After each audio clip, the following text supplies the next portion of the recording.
Good morning বন্ধুরা, welcome back to my channel Shampa ব্লগসে সবাইকে অনেক অনেক স্বাগত। কেমন আছো বন্ধুরা? নিশ্চয়ই ভালো আছো, আর আমরাও ভালো আছি। সকাল থেকে শুরু হলো এই আমার কাজকর্ম, আর ভালো আছি। কিছু মানুষকে দেখে বন্ধুরা মনে হয় কত স্বার্থপর মানুষ। যতক্ষণ তোমার সাথে স্বার্থ থাকবে, যতক্ষণ কিছু না কিছু স্বার্থ থাকবে, ততক্ষণ তোমার সাথে কথা বলবে, বারবার যোগাযোগ করবে। সেটা ফোনের মাধ্যমেই হোক আর বাড়িতে এসে গল্প করা এর মাধ্যমেই হোক। তো মানুষ ভীষণ স্বার্থপর। যতক্ষণ তোমার কিছু কিছু পাওয়ার থাকবে না সেই মানুষটার কাছ থেকে, ততক্ষণ বা ফোন হবে, কিংবা ফোনে কথা বলবে, কিংবা বাড়িতে এসে গল্প করবে, সেটা হয়। আর যখনই ঠিক দেখছে ধান্দাটা ফুরিয়ে গেল আমার আর ওকে প্রয়োজন নেই, তখন আর মানুষ তার কথা মনে রাখে না। তো এটা সবার জীবনেই সবার সাথেই হয়, এটাই এখনকার যুগের নিয়ম। তো আর এটা আমার সাথেও হয়। আমি যে সবার সাথে করি তা নয়, আমি একটু উচিত কথা বলে ফেলি, ওই জন্য খারাপ হয়ে যায় সবার কাছে। আমি যেটা উচিত আমি সেটা বলি। আমি উচিত কথা বলতে না একদম ভয় পাই না, সেটা যেখানেই হোক, আমার মা হোক, আমার বাড়িতে হোক, যেটা উচিত আমি বলি যে এটা ঠিক নয়, এটা ভুল, এটা ঠিক করছো না, সেটা আমি বলি। আর আমার বন্ধুবান্ধব, আমার পরিচিতি যারা আছে, তাদের সাথেও ঠিক এরকমভাবেই আমার কথা হয়। দেখো, সত্যি কথা মুখের ওপর বলে দেওয়ার পর যদি বন্ধু থাকে, তো সেটাই হলো আসল বন্ধু। আর সত্যি কথা বলার পর আর তোমার সাথে যে সম্পর্ক রাখে না, সেটা কোনো বন্ধুত্বই নয়। সেটা যেটা ছিল এতদিন, সেটা বন্ধুত্ব ছিল না, সেটা কিছু না কিছু স্বার্থের জন্য ছিল। যেই স্বার্থ ফুরিয়ে যাবে, অমনি তোমাকে আর চিনতে পারবে না। এটাই হচ্ছে আসল বাস্তব। তো সব মানুষদের কথা বলছি, মানুষ এত পরিবর্তন, এই জন্যই তো আমাদের আজ এত দুর্ঘটনা, এত মানুষের মৃত্যু। ভাবা যায় আগে কি হতো বলো? আগে তো এইসব হতো না। তার কারণ হচ্ছে এখন মানুষ স্বার্থবাদী হয়ে গেছে। স্বার্থবাদী হয়েছে বলেই এইসব হচ্ছে, নালে হতো না। পুরোটাই স্বার্থপর মানুষ। আর তার থেকে বড় কথা, মনের মধ্যে হিংসাটা এত পরিমাণে বেড়ে গেছে মানুষের ওপর, তার জন্য এত কিছু।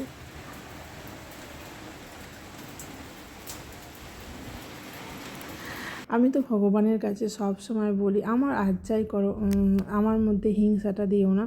কারণ হিংসা হচ্ছে খুব বাজে জিনিস। আমি মনে করি আমার যেটুকু আছে সেইটুকুর মধ্যে থাকতে আমি ভীষণ ভালোবাসি। ওই কারোর উপর হিংসা করে কোনো লাভ নেই। আমাকে ভগবান যেটুকু দিয়েছে সেটুকুতেই আমি খুশি। হিংসা করে কী লাভ আছে? তো সব বন্ধুদের বলছে একটু স্বার্থ দেখাটা বন্ধ করো। যে পরিমাণে স্বার্থ বুঝে চলে মানুষ, একটু স্বার্থ দেখা বন্ধ করো। যে মানুষটা একসময় সাহায্য করেছে তাকে, আবার কি হয় জানো বন্ধুরা, কিছু মানুষ আছে স্বার্থ দেখে না, কিন্তু অপরকে দেখে শিখে যাচ্ছে যে সে তো স্বার্থ নিয়ে আমার সাথে মিশত, আর স্বার্থ ফুরিয়ে গেছে, তার জন্য আর আমার সাথে মিশছে না। তো সেই ভালো মানুষগুলোও না দেখে শিখে যাচ্ছে ঠিক তার মতো। এটা এটা এটাও ভাবার আছে, একে অপরকে দেখেও শিখছে মানুষ কীভাবে স্বার্থ সিদ্ধি করতে হয়। তো কেউ কারোর কাছ থেকে কিছু আশা করতে পারবে না এই যুগে, কারণ সবাই একই ধান্দা নিয়ে চলাফেরা করছে, যে যতক্ষণ স্বার্থ থাকবে ততক্ষণ ফুরে যাবে। আর কিছু মানুষ আছে কি জানো তো, তোমার থেকে যতক্ষণ পাবে ততক্ষণই তোমায় ভালোবাসবে। যে দেখবি এর কাছ থেকে আর তো পাওয়ার কিছু নেই, তখন ব্যাস সরে যাবে। কারণ তার আর কিছু পাওয়ার নেই, তাই সরে যাবে। আমার এই ইউটিউব জগতে এসে আমি এরকম অনেক স্বার্থপর মানুষকে দেখলাম, অনেক স্বার্থপর। যতক্ষণ আমাকে প্রয়োজন ছিল ততক্ষণ আমাকে ভালোবাসতো, যেই আমাকে প্রয়োজন ফুরিয়ে গেল আর অন্য কাউকে ভালো লাগতে আরম্ভ করলো, তার কাছে গেল। তাকেও যতক্ষণ স্বার্থ থাকবে ততক্ষণই ভালোবাসবে, তাকে ভালো বলবে। আর স্বার্থ ফুরিয়ে গেলে তাকেও আর ভালোবাসবে না। আমি বাস্তব জীবনে অনেক দেখেছি, আর ইউটিউবে কাজ করতে এসে আমি ইউটিউবেও দেখলাম অনেক স্বার্থবাদী মানুষ। সত্যি কথা বলতে কি, যখন থেকে আমি তাদের চিনতে পেরেছি বন্ধুরা, তখন থেকে আমি সরে যাচ্ছি তাদের কাছ থেকে, সরে গেছি, নিজেকে অনেক সরিয়ে নিয়েছি। আর দেখো, আমার মনে হয় এই স্বার্থবাদী বিষাক্ত মানুষগুলোর সাথে থাকার থেকে নিজে একা থাকা অনেক ভালো। কারণ এরা হচ্ছে সব এক একটা বিষাক্ত মানুষ, বুঝেছো তো? তার জন্য অনেকের কাছ থেকে আমি ঠকেওছি। এখন আমার আফসোস হয় যে আমি কেন এই কাজটা করলাম, কেন করেছিলাম। ঠকেওছি অনেকের কাছ থেকে, ভীষণভাবে ঠকেছি। তো যাই হোক, যে ঠকিয়েছে, যারা যাকে ঠকায় তারা ভালো থাকুক।